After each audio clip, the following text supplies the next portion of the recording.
Well, good morning, everyone. My name is Kevin Light. I work with Lee Ellis and the team at Leading with Honor. We're so glad to have you this morning for this webinar entitled The Competitive Advantage of Managing Behavioral Differences. This is an interactive interview today with Lee Ellis and Hugh Massey. So we're just excited to have these two with us this morning to be sharing their ideas and their 45 years of combined experience that they have in leading this idea of managing behavioral differences. So just a little information about Lee and Hugh. I'm sure you know them in some form or fashion for those of you who had been connected with these organizations before. But Lee is a recognized leadership coach, award-winning author, and a certified speaking professional, as well as a colonel and former Vietnam POW, where he frequently goes around the country telling his story of his capture in Vietnam and his 5.5-year experience there. And then Hugh Massey, who is CEO of DNA Behavior International, a global human performance accelerator, behavioral insights pioneer, entrepreneur, and keynote speaker, mentor, and board member. So again, we're just excited to have both of these gentlemen today on today's webinar to share their insights. I want to encourage you today that stay engaged throughout the entire event if possible. We'll have some poll questions for you to answer, as well as some Q&A. Please use the Q&A button on your toolbar to ask questions during the event, and we'll answer those at the end of this webinar today.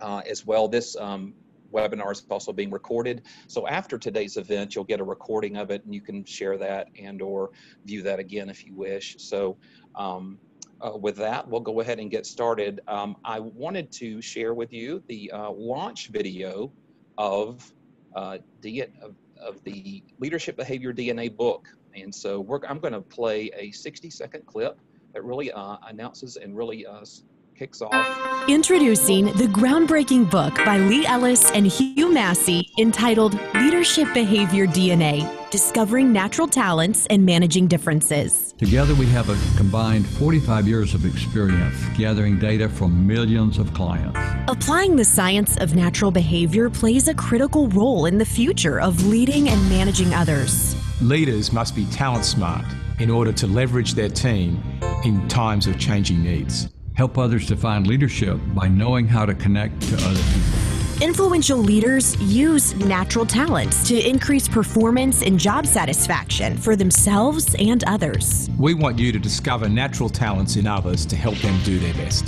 DNA Behavior can help leaders who want more stability in their teams and organizations. The key to leadership success is understanding how different people tick. You can manage differences in relationships and improve your decision-making for building a winning culture and improved productivity.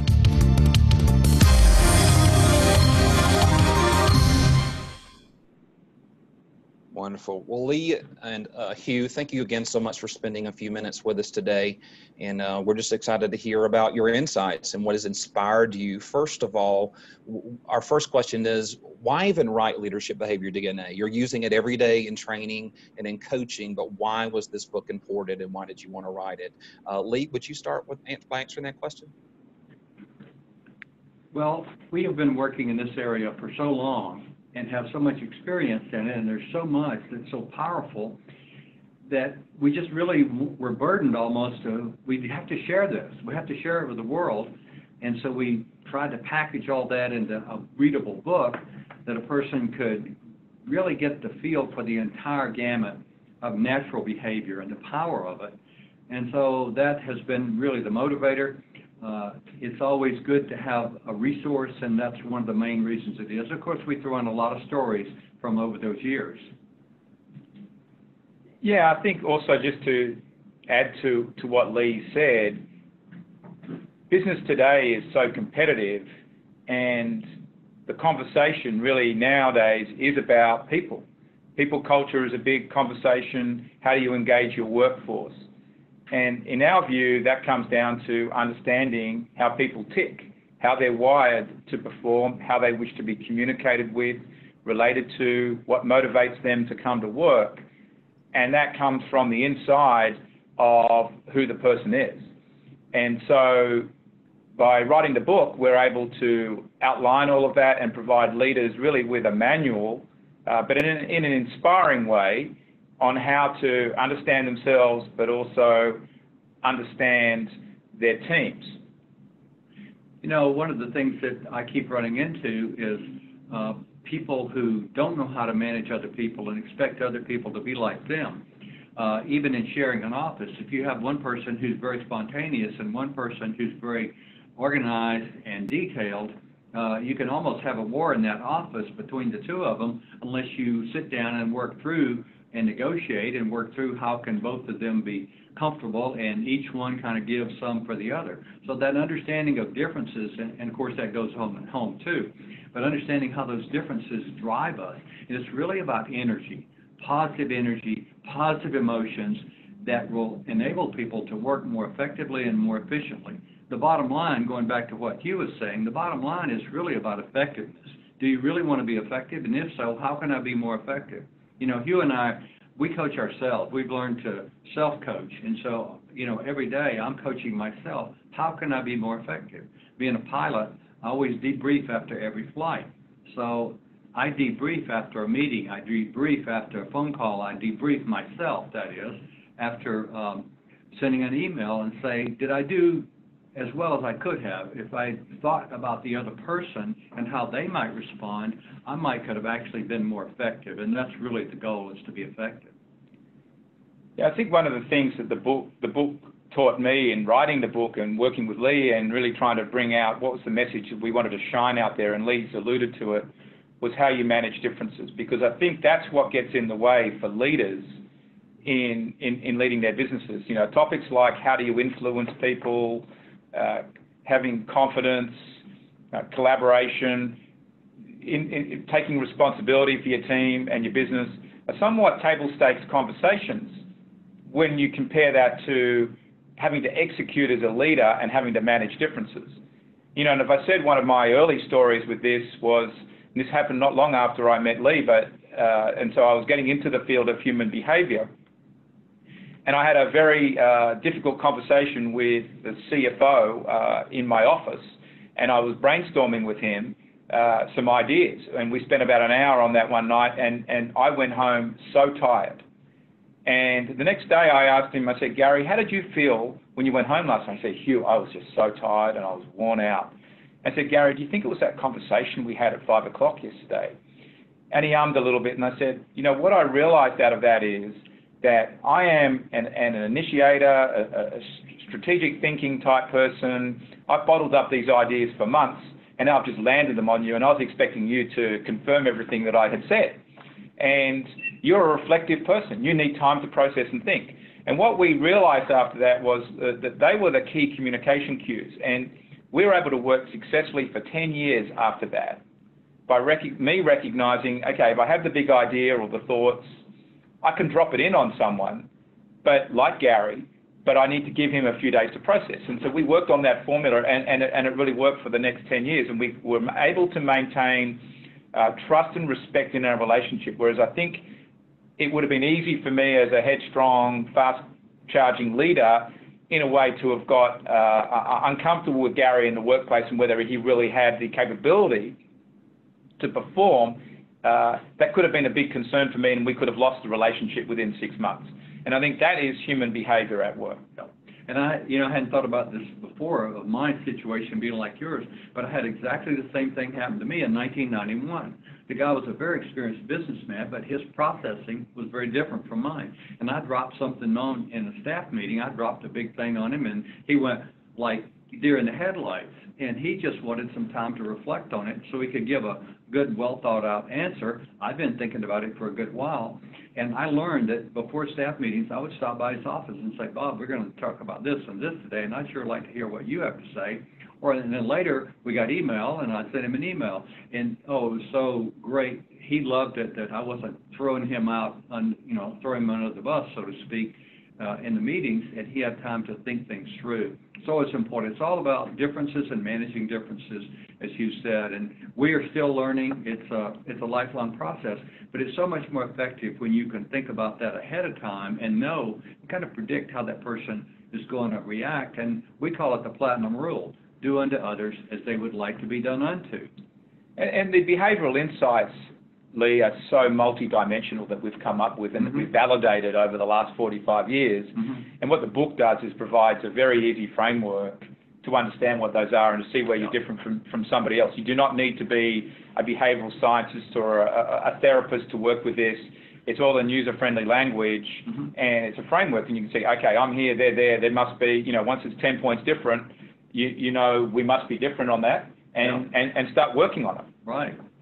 And as we've alluded to already, you can really work this out and start seeing the returns on your investment at home, because the person all of a sudden is smiling more, there's less conflict, there's less misunderstandings, you have more of that ability to give and take, so much easier.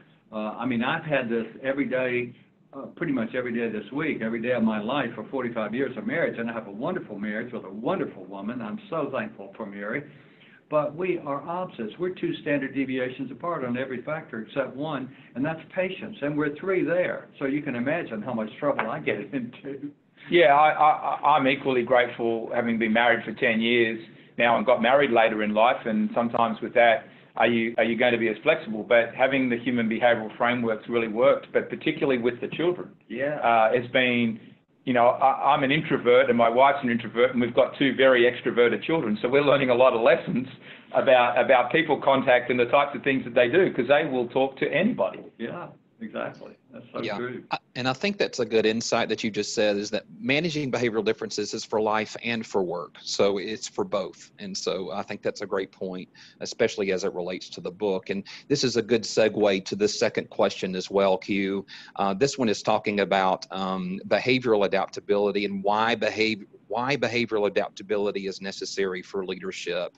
And Hugh, if you'll start by answering that question, and Lee, you also wanted to talk a bit about an example regarding the patience factor as well on this question too. Thank you, Kevin. My perspective on it is that the world is changing fast, and the business world is changing fast, and therefore businesses also have to be very fast moving and adapt their strategy, their business plan, and the people inside the business have to be extremely nimble now. That, with the concept of agile workforces has come up to be a big conversation, and what's called the adaptability quotient, not just the emotional quotient, but the AQ, being the adaptability quotient, is now being written up as one of the top 10 mega trends for the next 10 years. And so how do you handle that? And that really gets down to not just the structure of the businesses, but tied to that is the people. And so, what we're looking at now is who on the team is flexible, who is going to be nimble to adapt to the changing ideas, technologies particularly, can wipe a business out very quickly because you haven't kept up to date. Different tasks are needed to be done at the drop of a hat.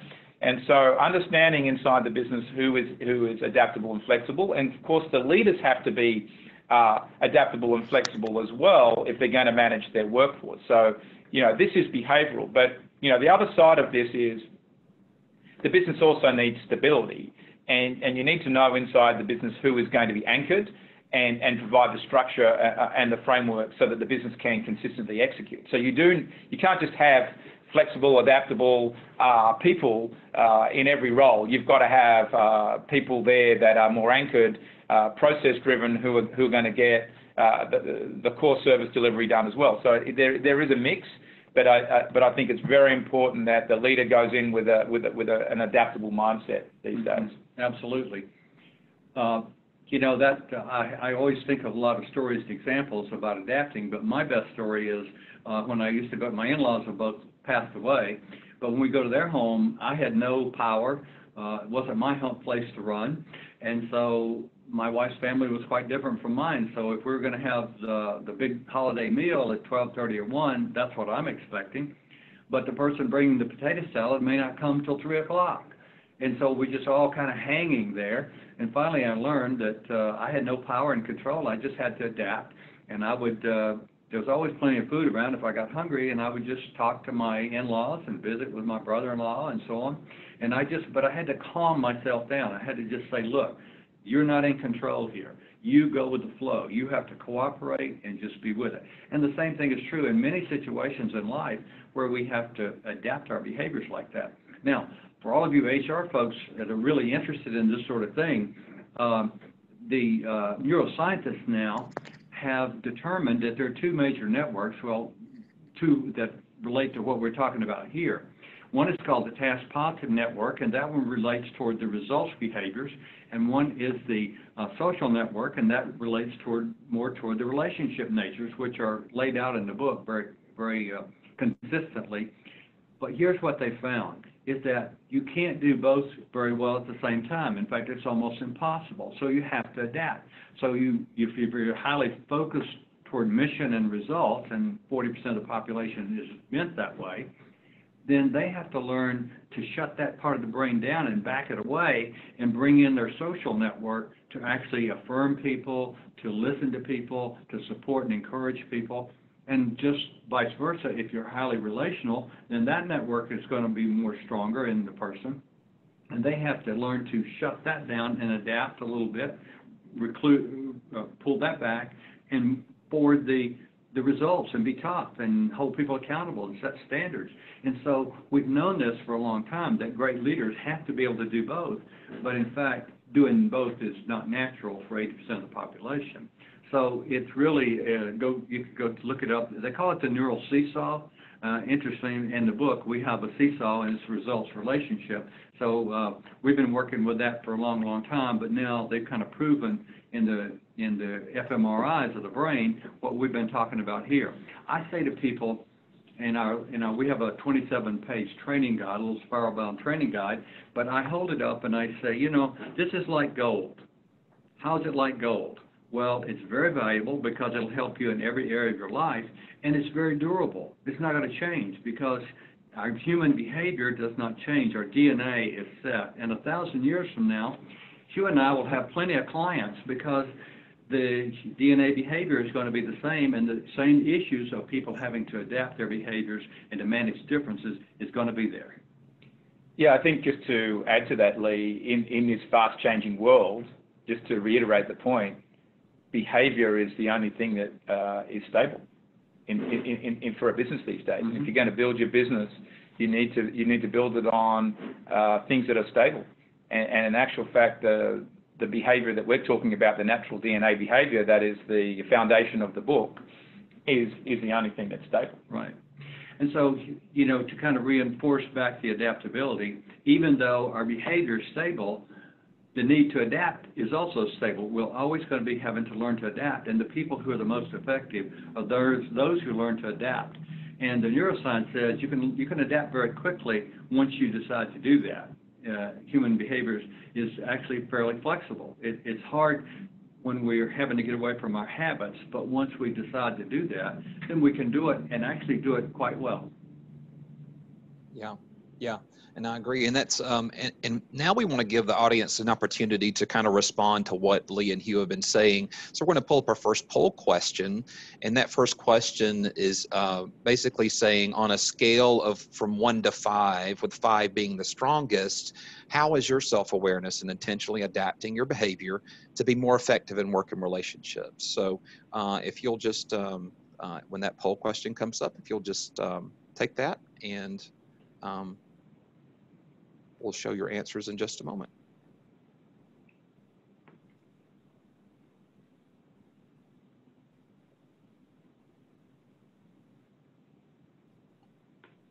Hopefully the polling feature is working correctly. It's in progress, it says. So on a scale of 1 to 5, with 5 being the strongest, how is your self-awareness and intentionally adapting your behavior to be more effective in work and relationships? It's very, we're talking about natural behavior, but many times it's very unnatural to adapt your behaviors when needed. So I think many of us find it to be a challenge sometimes.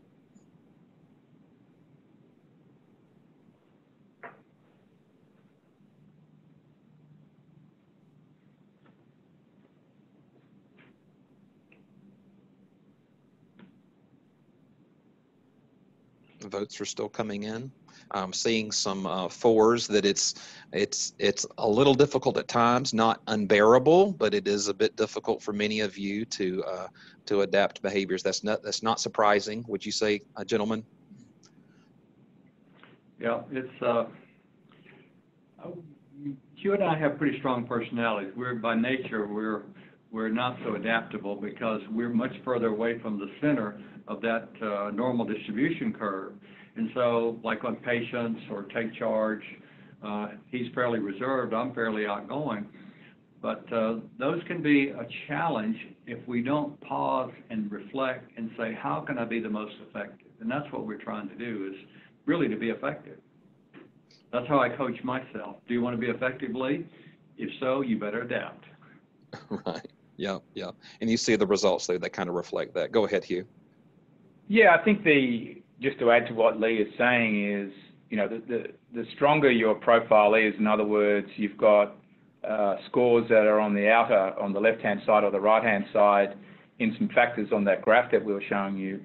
The more that you come under pressure, the harder it will be to adapt. Because that's really when you're going into that unconscious, instinctive way.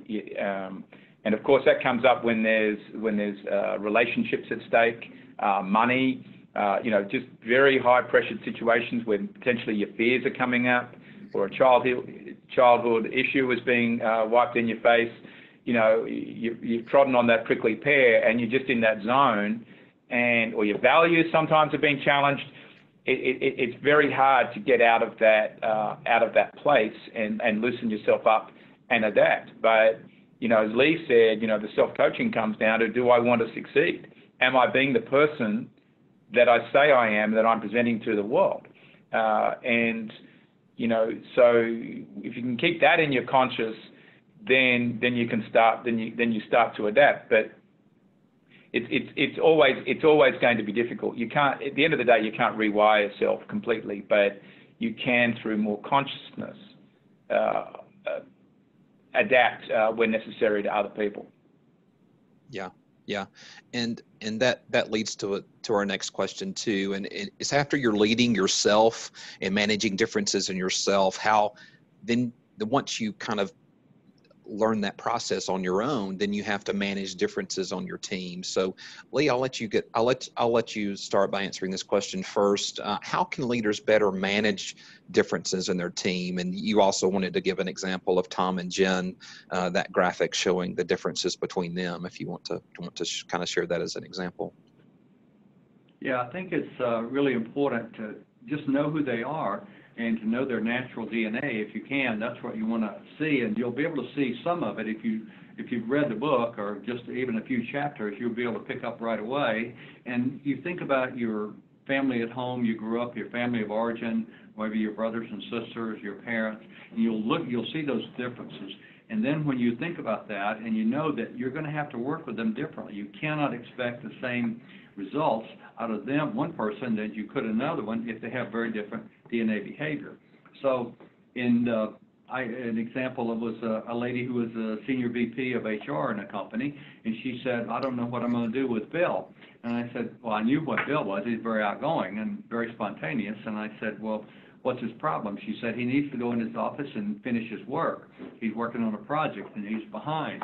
And I said, it probably won't happen. She said, what do you mean? He's a professional. It needs to happen. I said, well, with his personality, he's going to get involved in several different things, and going in the office and shutting the door is not going to be natural for him.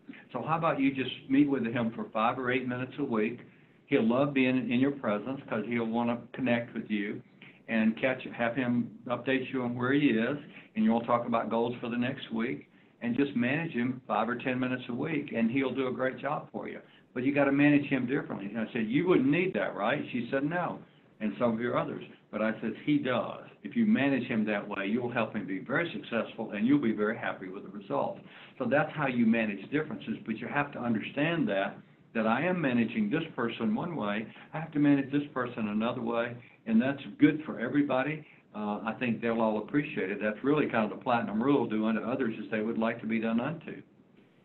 Yeah, and I think to add to what Lee has just said is you've got to go into those situations, whether it's a conversation or a feedback session or a board meeting, a strategy session, where these differences exist. You've got to go in with a caring attitude, and that you actually care about the other person there, even if they've done something that you don't agree with, or is outside the rules. I think if you've got to care with them and care about them, and the next thing is you've got to listen. And I think from all the research we've done, the number one trait is listening. Yeah. The most favored of all people who picked out the characteristic of their greatest leader, other than having good character and being a hard worker, it's being a good listener. They listen to me, because we all feel valued when we're listened to. Well, for some of us, that's not an easy thing to do. We have to learn to do that by we care about the person and we want to know what they have to say, and we listen. So that's a good example of, again, of adapting our own behaviors and in that process. And for the stronger-minded people like Lee and myself, listening is actually not a natural act. Even though we would like to think that we're good at it, we've probably over the years got better at it because we know it's important, or the research is telling you. You can look at when situations have worked and not worked. And of course, what happens is that you fail to listen when you've got an agenda in mind, right, and an outcome that you want to get, right, and you feel that that's more important, and you can fail to listen. So I think being prepared to listen and care about the other person is important, and then you can bring the framework to play that we've got here, where you can start to see the differences and realize, okay, where are you going to back off, or it just might come down to now communication, that this other person just didn't get the information they needed to make a decision, or they weren't aware of something, and just, I'm just joining a board at the moment, and one of the big things that we were told on our onboarding session last Friday was, before you open your mouth, understand the perspectives of the people that went before you. And I think that's important really for any conversation, because it's easy to throw a rock in there at something or just take a position without having listened and then understood. Yeah, exactly. And asking questions helps me do that a lot. I'll just ask a question, because I've learned that I don't know everything, and I really want to know the other person's perspective. So by asking a question, then I can hear their answer and hear their logic, and it's like, wow, that's really a good idea. I hadn't seen it that way, but by asking that question, I get to hear it. Now, Kevin, you mentioned the Tom and Jen. If you want to bring that up, I'll just cover that briefly. But the thing about our assessment kicks out the graphic results. And Kevin, if you can take down the survey, we can see that a little bit better. I'm seeing the survey overriding my, there. It's still there. Anyway, the survey is what we're seeing. But we have this graphic, and it's in the book too, of Tom and Jen. And they're very opposite personalities. And so Jen is a pretty strong personality, very similar to me. Tom is quite the other way around. Well, there's almost 2 standard deviations apart on every one of these traits. Well, I've worked with offices where I've got 2 people that are having a war. Quite often it's sales and operations, or somebody who's on the inside managing things and somebody who's on the outside. And those 2 people are not getting along because they're so different. But once they see that graphic and they say, wow, so they're over there and I'm over here, and we are a long ways apart. And that means that they're bringing something to the table that I don't see and I don't have, and I'm bringing something they don't have. But if we could really collaborate, we could be a great team, because it'd be like, now I have the right hand and the left hand and I can clap hands. They're working together. And we have seen the positive energy come from that, where people just learn to accept the other person. You're not going to change them. Don't look at their struggles, ignore their struggles, focus on their strengths. We talk about turn the coin over. One side of the coin is strengths, one side is struggles.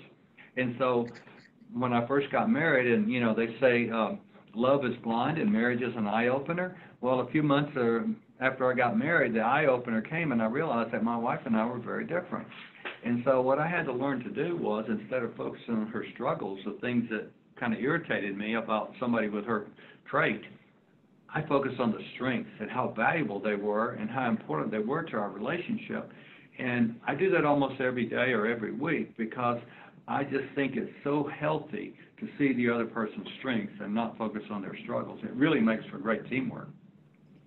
Yeah, and I think just playing into that as well, it's important just to remember the communication keys. And what we show them in the book for each of the factors, you can see how each person wishes to be communicated with, because if someone's communicated with the wrong way, that's when trust is immediately lost. And as we know, trust is brittle. So that's an equally important part of this that goes with the strengths and struggles. And often, you can pinpoint a conversation with a person where the relationship's gone downhill. Yeah. And so that's a big part of managing the differences. And then the other part of that we bring out in the book towards the end is just how we use this information. We can create comparison reports, overlaying two people together, team reports where we can overlay the data graphically, because we found that if it's overlaid graphically, it's much easier for people to understand. Well, I have a story of that. I was working with a company here in Atlanta, a large company that had their own aviation department even, but there was a problem. HR called me and said, hey, we got a problem in this company. We've had a write-up that there's a hostile environment in this division. I said, why don't you go over and see what's happening? So I went over and put all the leadership team, there were about 6 of them, through the assessment. And we had the team, they looked at their stuff, we talked about it, and then I brought up the team report, and they saw that every one of them were on the fast-paced side, and none of them were even in the middle range on patience. But most of their people were over on patience. Well, they were so direct, so blunt, so forceful in their communication that their people felt like they were being beat up on. For them, they got along great, but when they saw that on the graphic, on the screen, on the overhead, it's like, uh-oh, I think I see the problem. Because they had just learned all this and how they were so fast-paced and impatient. And it said, most of our people are over there, and when we're coming at them, it feels like we're attacking them. And so they had to really learn how to moderate their behavior, because these were really good people. They weren't bad people. They had to learn to moderate their behavior, but when they saw it visually, it was like I didn't even have to say it. They saw it. Yeah, I think that, Lee, was one of my very early experiences as well, working with this, was working with one of the large major consulting firms out there, big branded consulting firms, and we had 25 of their leaders in the room, and 22 of the 25 leaders were all of very, very similar style. They were all initiators and strategists, mm-hmm. And the big issue that the organisation had was trust, mm-hmm. And they were all bent the same way, and they had no people culture, and they couldn't understand why they were losing a lot of recruits very quickly, winning big accounts, and then a year or 18 months later losing that account. So the customer support side of it was very poor. The retention of the business was poor. And that was costing them a lot. And it comes down to a team and a leadership team loaded up with too many people who were the same, mm-hmm. and who were effectively at war with each other. Yeah, and some of that they probably enjoyed. But the thing that we see is that we talk about a people culture and how important it is for people to feel valued and to feel like they're making a difference. But if the leadership doesn't have the ability to communicate that to them, and they're going to be really good people. I mean, you and I have coached a lot of highly results-oriented leaders that want to do the right thing, but it's not comfortable to walk in somebody's office and give them positive feedback. It's so simple, but it's not their nature. Their nature is to find the next thing that needs to be done and go after it. And so that's where this really comes in, is these very strong leaders quite often can see, okay, if I did this and this a little bit differently, how I could give some positive feedback. I could really build a people culture. Yeah. Yeah, absolutely. Great insights, and that leads perfectly into this last question that we have. And I want to remind everyone too, if you do have a question for the Q&A portion at the very end, go ahead and submit your question now, and we'll take a look at those and answer them at the very end. That brings us to this point on capitalizing on strengths while managing struggles. Hugh, if you'll direct that question first. So why is capitalizing on strengths while managing struggles, why is that so important? And then Lee, if you wanted to use an example from a team, that team slide that we have, you're welcome to use that. But just that's it's a core statement from the book, and that's one of the main reasons you wrote it. So just kind of expand on that just a bit. So Kevin, there are a few points to this. The first is everybody wants to be on a winning team. And you're only going to have a winning team if everybody is working in their strengths, mm-hmm. and getting people lined up into roles that heavily leverage their talents, mm-hmm. is important. That's where productivity is going to come from. Importantly, that's also where people are going to be happy. Yeah. They're going to feel a lot more appreciated, when they're working in that role. And, the ideal would be 80% of the time you can be using in a role where you can be using your strengths. But what we're also passionate about is the struggle side of this, because if all you do is work in your strengths, at some point the truck is going to crash into the wall and things are going to go wrong. To make that concrete, if you're a very outgoing person, normally you will be a good talker. You will talk a lot. You will be very enthusiastic. But there will be days when you say too much. Like one day we in our company, we had made a sale, great sale. And I left after the meeting, and the head of sales at that time stayed, and he was a very, very engaging person. He just thought, I'm going to get to know the leadership team that I'm going to be training and developing a little bit more.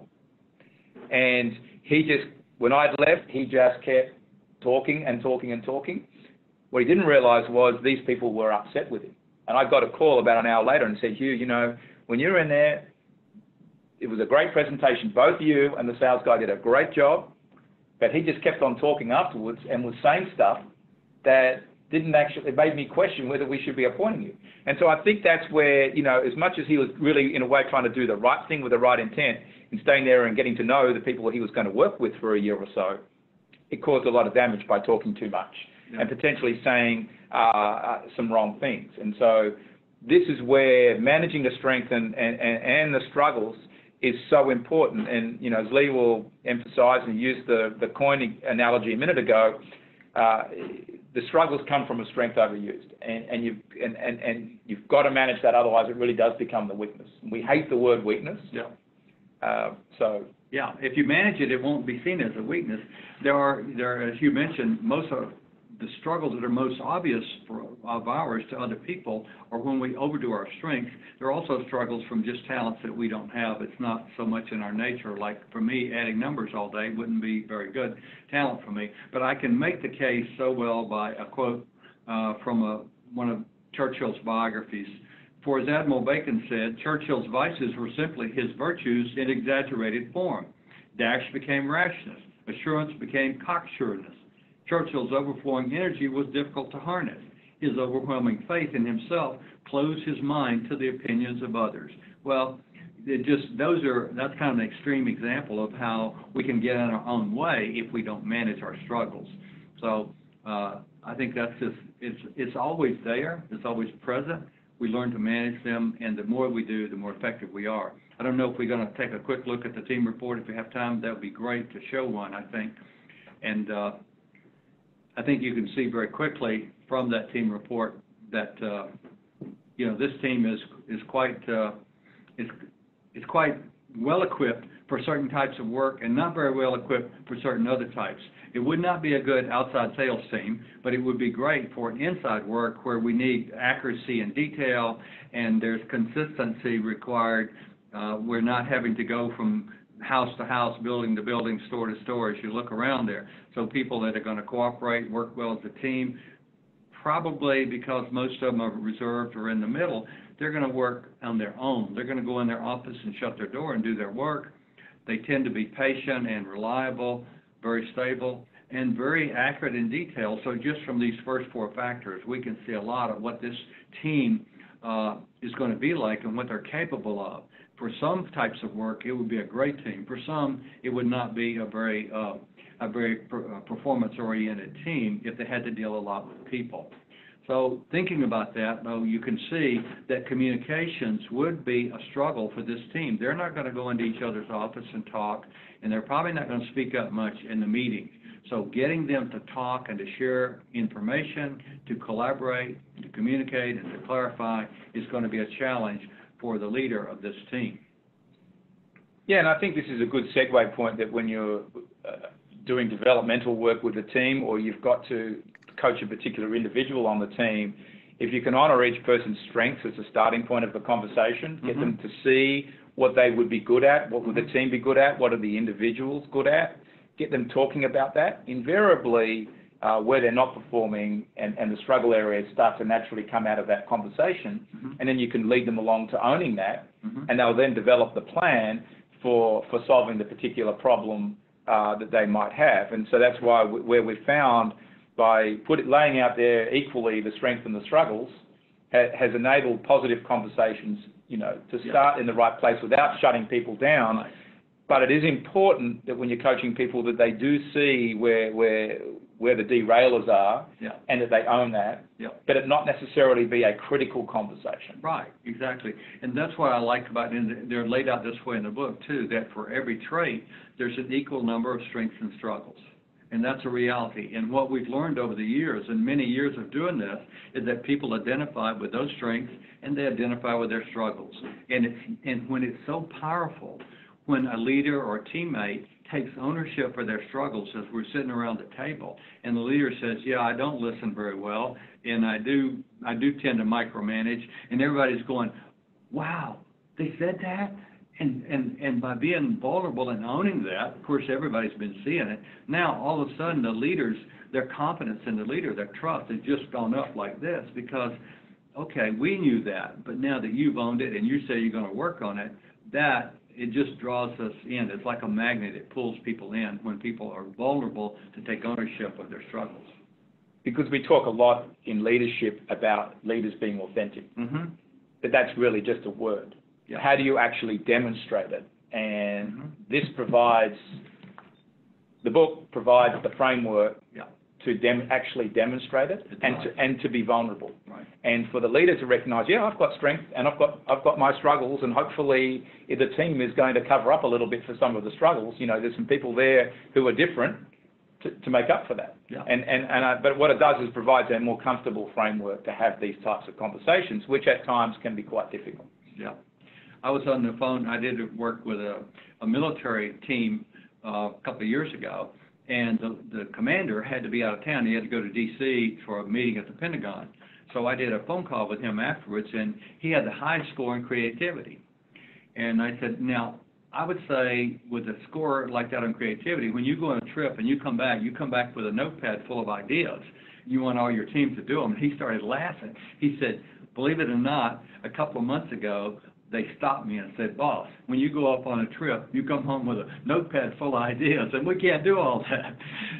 And I thought I admired him that he had people, he was able to receive their feedback, but it gave him a lot of confidence in the assessment that he had just taken that actually predicted what he was like. I don't even wait till I get back. They're coming while I'm still in the meeting. But yes, the business has then got, and the team have got to know that that's what's coming and have a framework to deal with it. Yeah.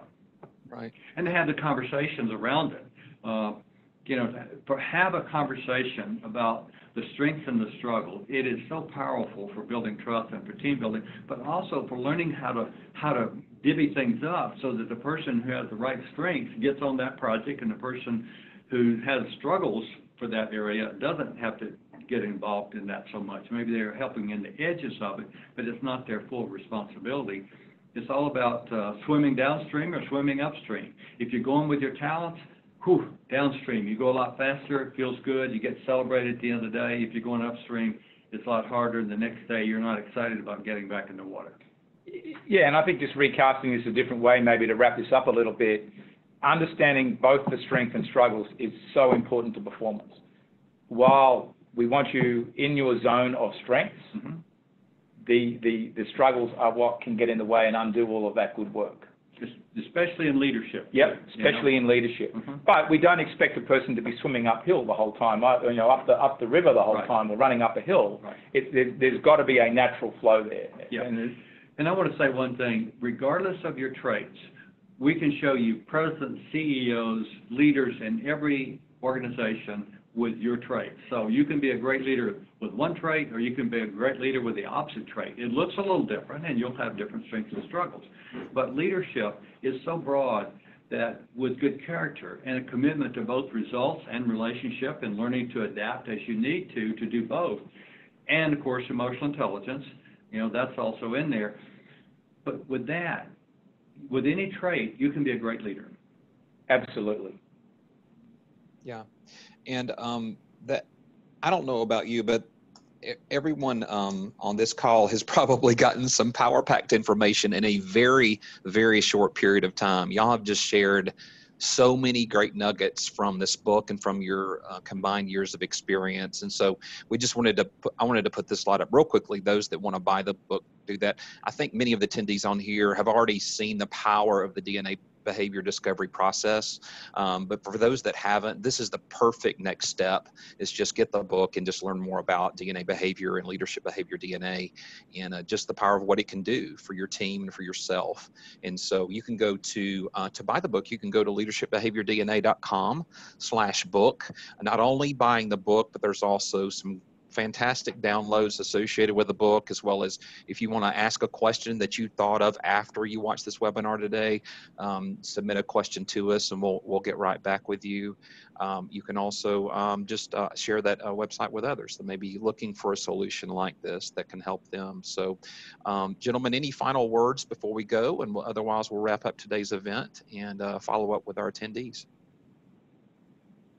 I think the only thing I'd like to say is that learning about yourself is a lifelong journey. You know, as much as Lee and I have been doing this many years, we are still learning about ourselves. Every interaction we have with people, whether it's in a leader setting, life setting, community setting, you learn something and you continue to grow. But having the framework helps that, accelerates that, and makes it easier and easier to deal with. And really to evaluate yourself how different situations went or progressed by having this behavioural framework. Because at the end of the day, behaviour is at the centre of achieving results and having great relationships. It is. It's at the center of relationships, the center of leadership. And it really, the framework is so important. For most of us, we know that people are different. Sure, we know that. So this is not new. But to have a framework to quickly grasp it and to use that to be effective, that's the power of it. And it's a gift that keeps on giving. Yeah, I agree.